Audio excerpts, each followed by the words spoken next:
I'm making this short video on gluten intolerance and celiac disease, and just some tidbits of what God has shown me. First, let me talk a little bit about my experience.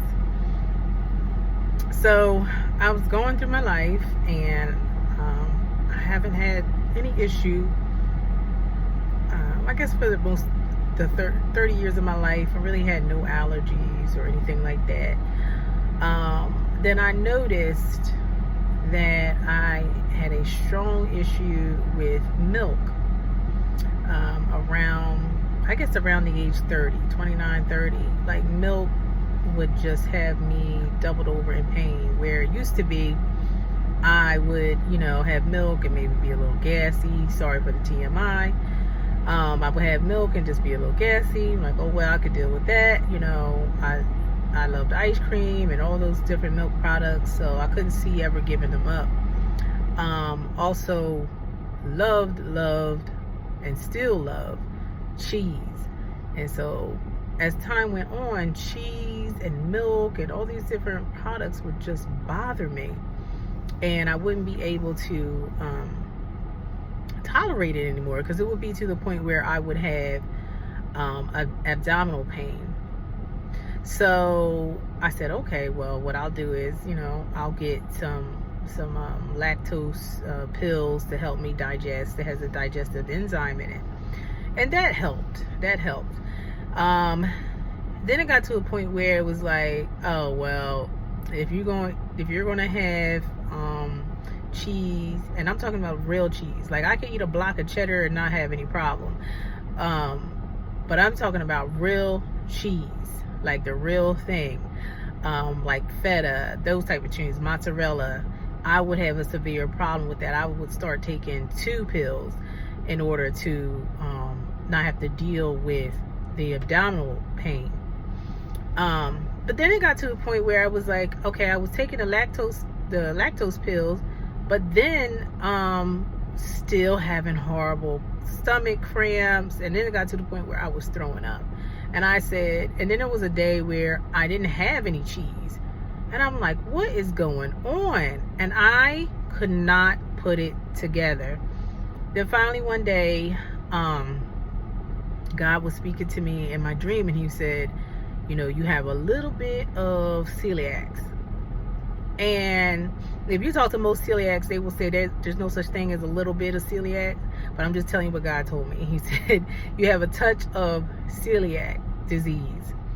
And then I realized, when I started to look back over the things that I've eaten, and it was mainly, I have a high bread diet. And so I would notice, yeah, God, you're right. Every time I eat some type of bread, it's not really the cheese that's bothering me, it's the bread. So like if I had a pizza, not only the mozzarella cheese is bothering me, but it's the bread they use to make the pizza dough, that was bothering me. Another thing would be because not all bread is created the same.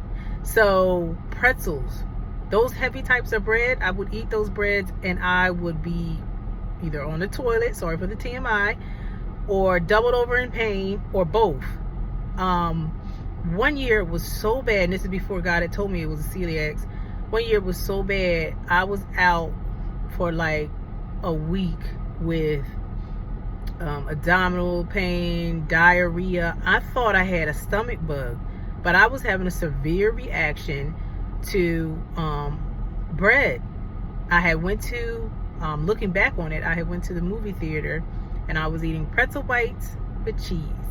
And all this time I was blaming it on improper, must have been something improper in that cheese, it was a botulism, something like that. But no one else got sick, it was just me.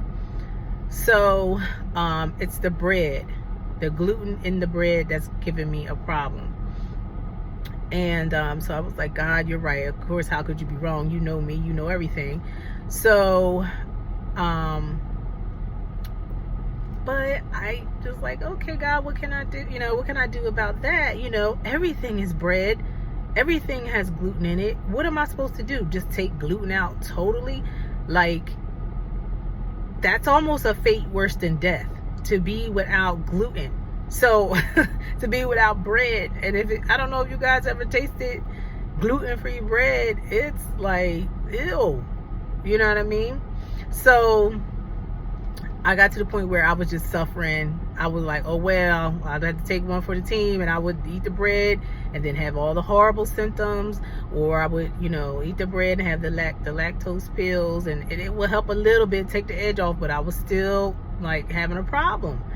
And then it got to the point where the symptoms got worse and worse and worse, and it got to a point where I was like, oh my gosh, I gotta go on a trip on a bus with my kids.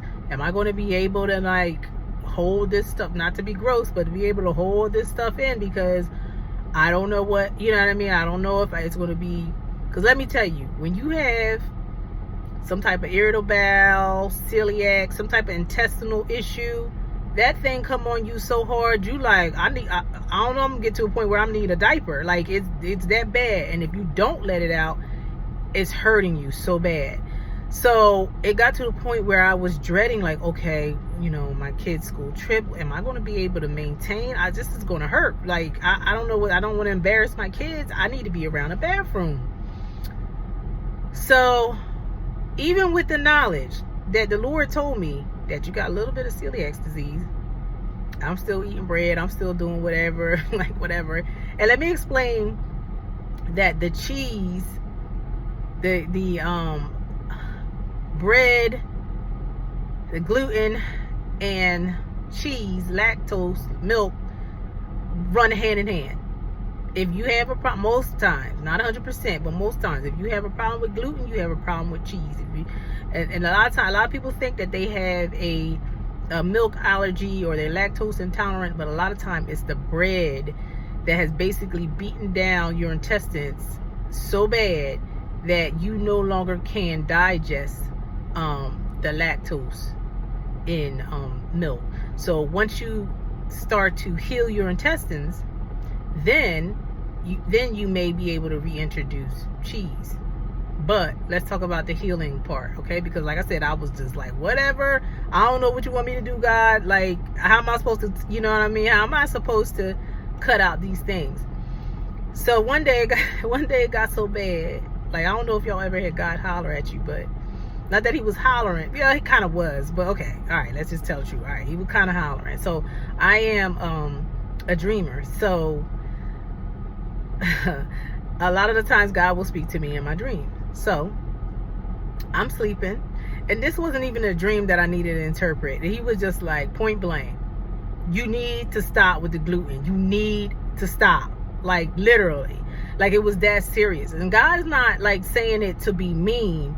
He's saying it because you need your body to dwell on the earth realm, right? To do business, to go to your job, to minister to people. You need your body. You can't do that if you're dead or if your body is so messed up that you can't go nowhere to help anybody. So like in my instance, like say I want to minister somewhere, I'm worrying about traveling somewhere because I might poop my pants. Okay, that's just to be honest. You know what I mean? I might poop my pants, so I gotta be next to a bathroom. So I'm not going to go minister and drive anywhere because I got this issue. So God was like, look, just because God loves you and he wants you to be healthy and whole, but also what about all the other people that you're supposed to heal, set free, and deliver, but you can't because you got this medical issue and God is giving you the answer to tell you what to do to help yourself, but you're not doing it. So he was just like, enough with the gluten. And I was like, okay, God, all right, enough with it. Okay, all right. So I started day number 1. I was like, oh, day number 1 without any bread. And it's very hard when you first started out. It's very hard when you first start out because bread is a staple of the American diet, of like anywhere in the world. Bread is a staple. Now, there are a lot of things out there in the market that are gluten-free bread. But the thing of it is, I don't want gluten-free bread that is made in a chemical lab somewhere, because like, what is that doing to me? If I have something that's made in a chemical lab, then that's not going to be beneficial to my body either. So I didn't want that. So I began to research, and there are a lot of well, one thing is sourdough. You may be able to tolerate. One thing you can do, and I want to try to number these, but I'm kind of rambling. So number one, I might lose track, but number one, sourdough bread may be a little bit easier on your intestines, because it is already broken down by the fermentation. So what sourdough bread is fermented bread. So it's already been digested somewhat, fermented. So it's easier on your belly. And it's going, if you get the right type of sourdough bread made by someone who knows what they're doing, those live active cultures in that sourdough bread will help be beneficial to your intestines, so that if you do by accident ingest something that's not easily broken down, you have those bacteria in your system to be able to break it down, to help break it down. And I say that as number one, but that's probably not the number one thing you should do. That's probably not the first thing you should do, but it's number one in the list of things that you can do to help support your intestines and help facilitate healing in your intestines. So, sourdough bread. Number two, God showed me that in order to heal, again, you need the bacteria, the good bacteria, to go into your system. So what he showed me was cottage cheese and blueberries together, just like that, cottage cheese and blueberries. And I'm like, well, God, I'm lactose intolerant, so how am I going to have the cottage cheese when I'm lactose intolerant? So what I did was I trusted God. I saw how much cottage cheese that I could tolerate without having an issue. So if it was 1 tablespoon, then that's what I had, and I worked my way up. And then I got to the point where, because first of all, I was like, ew, cottage cheese, I don't like that. I don't like cottage cheese. So 1 tablespoon was enough for me. But then it started to grow on me. I started to like it. So if I wanted to eat more of it, I would then take a digestive enzyme, a lactose pill, so that I could tolerate like the whole little container of cottage cheese, because they come in little individual cottage cheese if you want to buy it like that. So, and then when I open the little package up, I will put blueberries in it, organic of course, and mix them up together and then eat. See, what happens is the blueberries are antioxidant, and the cottage cheese provides the bacteria. And forgive me, but I don't know the name, and I'm thinking of the name, but I can't pronounce the name. But it provides the bacteria that your intestines need, the good bacteria. And the blueberries help kill the bad bacteria that you don't need. So that's why God showed me those two together. So I would eat those, and that would help bring my intestines back to health. Number 3 is the apple cider vinegar. Apple cider vinegar is going to help not only help your intestines, but it's going to help your belly too. It's going to help the acid in your belly.